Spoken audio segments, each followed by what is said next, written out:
Olá! Você acha que é possível misturar a arte de anestesiar com cozinha? Eu sou Rafael Neves e nesse vídeo eu vou falar um pouquinho sobre isso com vocês. Eu sou anestesista há mais de 15 anos. Eu trabalho com anestesia veterinária, já trabalhei em muitas faculdades, trabalhei de forma autônoma, hoje trabalho em equipe. E uma outra paixão que eu tenho também é a cozinha. Também adoro cozinhar, adoro fazer meus pratos, adoro brincar lá na cozinha.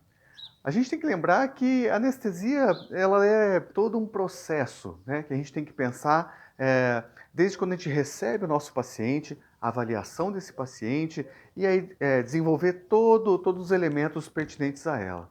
A gente começa geralmente na anestesia conhecendo o nosso paciente, né, recebendo ele, conhecendo ele. Eu como anestesista volante, muitas vezes eu vou conhecer o paciente só na hora da anestesia mesmo, no dia da anestesia. Então eu tenho que avaliar qual é a espécie que estou trabalhando, cão, gato ou outra espécie. Eu tenho que avaliar a condição, a relação desse meu paciente com o tutor dele, com o dono dele, quem é que manda, quem é que não manda, se ele é agressivo, se não é agressivo, né? Eu preciso avaliar, fazer uma avaliação clínica muito bem feita nesse paciente, porque é a primeira vez que eu estou encontrando com ele. Geralmente eu faço a avaliação dos exames complementares, quando foram solicitados ou por mim ou pelo clínico. Então a gente avalia o hemograma, as funções bioquímicas, o eletrocardiograma, o ecocardiograma, tudo que tiver para me dar uma maior segurança para trabalhar com esse paciente. E depois disso eu avalio esse paciente clinicamente e aí eu começo a montar na minha cabeça todo o protocolo que é compatível, que é melhor para ele. Na verdade, o protocolo anestésico ele tem que ficar, em primeira mão, bom para o meu paciente, bom para o meu colega que vai operar, né? E para que eu consiga dar as condições ideais e, por consequência, ter um ambiente de trabalho cirúrgico e anestésico muito bom para esse paciente.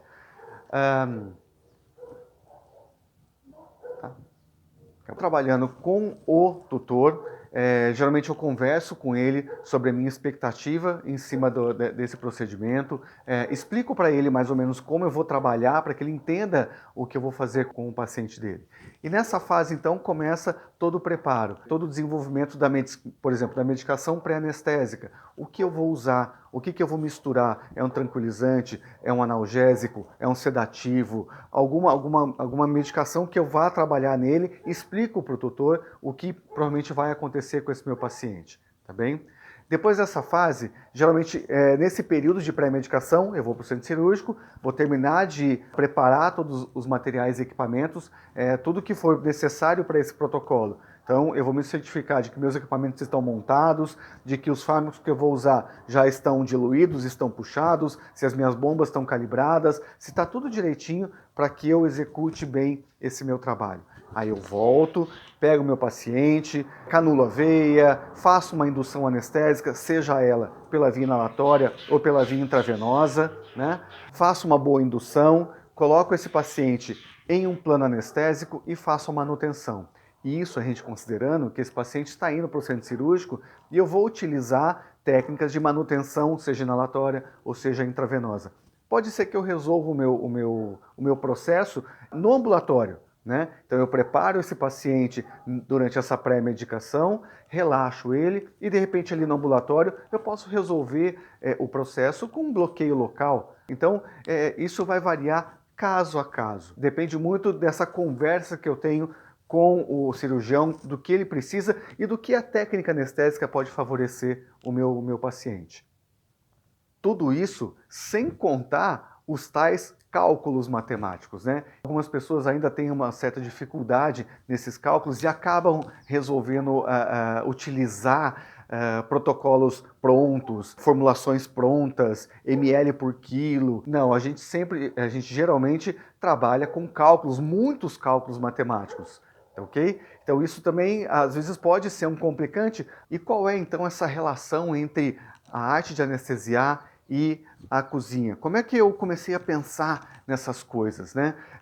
Nesses vários anos de docência, a gente sempre vê uma certa dificuldade, não só dos alunos, como de colegas, em pensar de uma forma mais simples em anestesia veterinária. Geralmente pensa de uma forma mais pesada, mais densa, às vezes dá até bastante receio nesses meus colegas na hora de pensar em anestesia.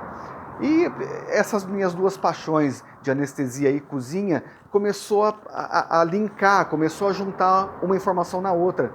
E eu vi que tinha muita relação da forma que eu penso na hora de montar um protocolo de anestesia para, de repente, uma receita em casa.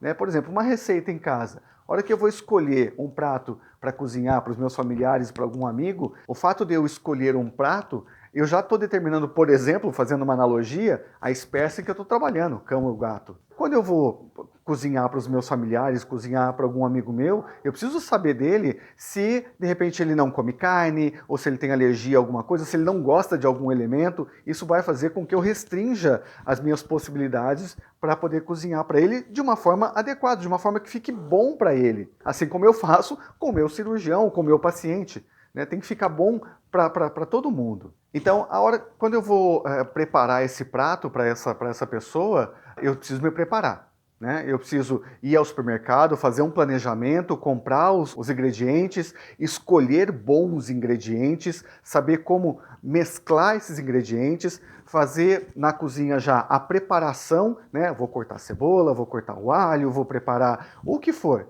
Então eu tenho uma sequência correta para fazer isso. Eu tenho um momento certo para fazer isso. Eu preciso ter os utensílios corretos para poder fazer aquele prato específico. Se eu vou fazer um risoto, por exemplo, eu tenho que ter panelas, geralmente panelas mais largas, né, onde eu tenho que ter bastante evaporação, já que o risoto, o processo é esse. Eu tenho todo o processo de cozimento de um risoto, por exemplo.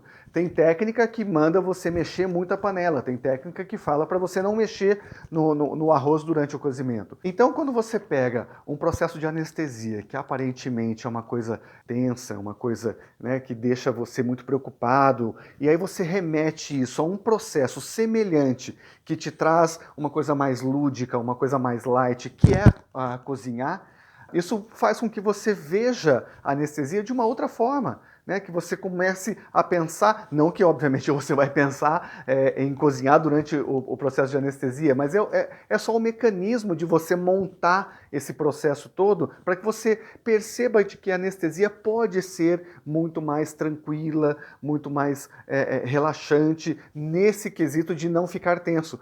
Tudo isso está baseado em quê? Em conhecimento, em farmacologia, conhecer cada fármaco e como eu posso associar os fármacos para que seja melhor para este paciente específico. Não existe receita pronta, né? As receitas prontas facilitam, é fato, tá ok? Só que no meu dia a dia, os meus pacientes são de diversas formas, em diversas condições clínicas, e eu tenho que ter a capacidade de mudar essa minha receita toda vez e adaptar essa receita para aquele paciente, para que, mais uma vez, fique muito bom, fique seguro para ele.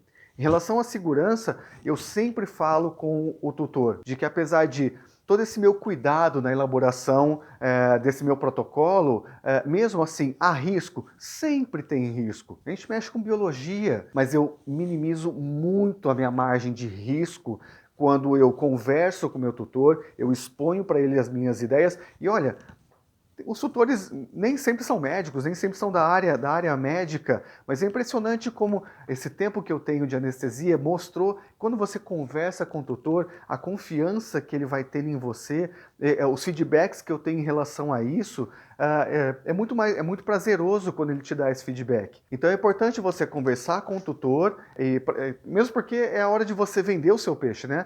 Eu, como veterinário anestesista volante, o meu tempo de exposição para esse tutor é esse período da pré-medicação, 10, 15 minutos é o que eu tenho. Eu já tenho alguns clientes que em outras situações solicitam a minha presença, pedem para me achar para eu poder fazer anestesia de novo, ou no mesmo animal, ou em outro animalzinho deles.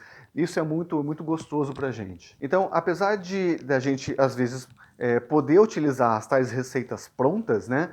Nem sempre aquela receita pronta vai se encaixar naquela situação que eu tenho com o meu paciente. Então, por isso, mais uma vez, a necessidade de você conhecer os fármacos que você tá utilizando, como eu posso misturá-los, qual é a melhor forma de tirar o melhor de cada um deles, né? Tirar o que é ruim de um, potencializar o que é bom do outro. Esse tipo de conhecimento é o conhecimento da fisiologia do paciente, da farmacologia desse fármaco, a farmacocinética, a farmacodinâmica.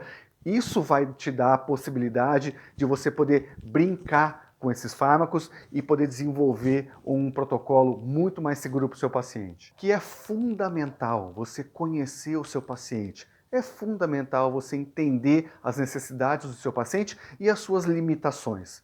E a partir desse momento, você começa a pensar, raciocinar de forma coordenada para que você monte esse protocolo dentro daquilo que o paciente precisa, que o cirurgião precisa no tempo cirúrgico programado. A cozinha é a mesma coisa. Vamos pensar de uma forma mais leve, mais tranquila. A cozinha é a mesma coisa. Então eu preciso saber para quem que eu estou cozinhando, quais são as limitações desse meu convidado e fazer o prato de excelência para ele. Porque se eu só utilizar uma receita pronta e eu convidar essa pessoa 2, 3 vezes para vir em casa, ela vai comer o mesmo prato sempre?